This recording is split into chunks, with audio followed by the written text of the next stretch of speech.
Are you planning a trip to Disney? Make sure you pack these essentials to save money and to make your trip go a little smoother.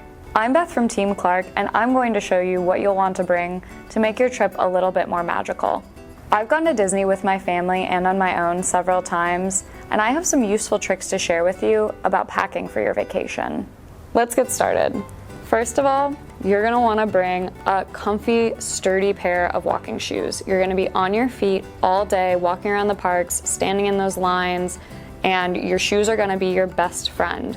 So make sure you bring a good pair. The next thing you're going to want to bring are layers. I always bring a light jacket because I'm so cold in restaurants all the time.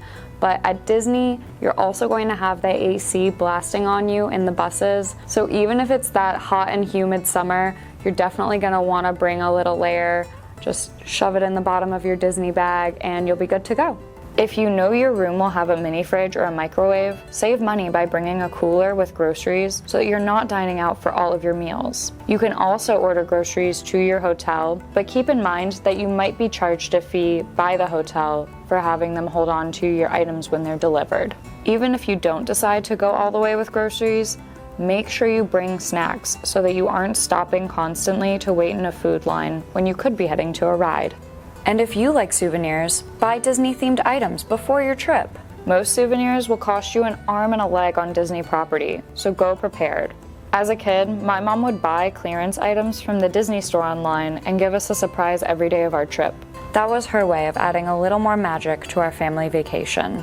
Disney also partners with tons of retailers for special clothing lines. You can also find Disney toys at places like the dollar store, Walmart, and Target to bring as distractions for the kids, so look for sales and clearance items from these retailers too. Just before the night parades start, cast members roll around with carts full of light-up toys. You'll be able to avoid high prices and maybe a meltdown from your kid by buying a cheaper version and bringing it with you. The trick is to wait until that time to give it to them so that it's new and exciting instead of just yesterday's news. If you want something made especially for you or your travel companions, you can find custom Disney-themed items on Etsy. There are shops that will make anything more magical, from ears to cups to clothes. With any of these purchases, make sure you order them far enough in advance so that they get to you before your trip. If you do want to splurge on an item in the park, set a dollar amount so that you're less tempted to go overboard. You can also limit yourself by sticking to cash to keep your budget in check. Or buy a discounted Disney gift card. You can find these online, or if you have a Target Red card, you can get 5% cash back on your purchases. Plus, for every $100 you spend on gift cards, you get $5 back. One thing you'll want to consider before you go is whether you're taking a stroller. If you have small kids, you'll definitely want one, but you may not want to bring your own.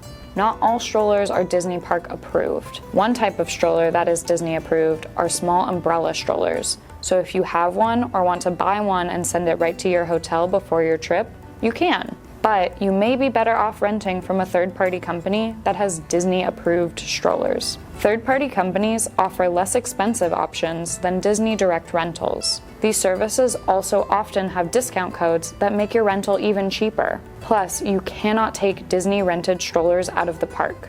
That means when you're traveling to and from your hotel, or if you're park hopping, you'll have to transfer out of a stroller every single time. Now there are a couple things I want to share with you that are going to be a little bit different if you're flying or driving. If you're flying, you may have to contend with baggage fees, whether it's for a carry-on with a discount airline or checked bag fees with a full-fare airline.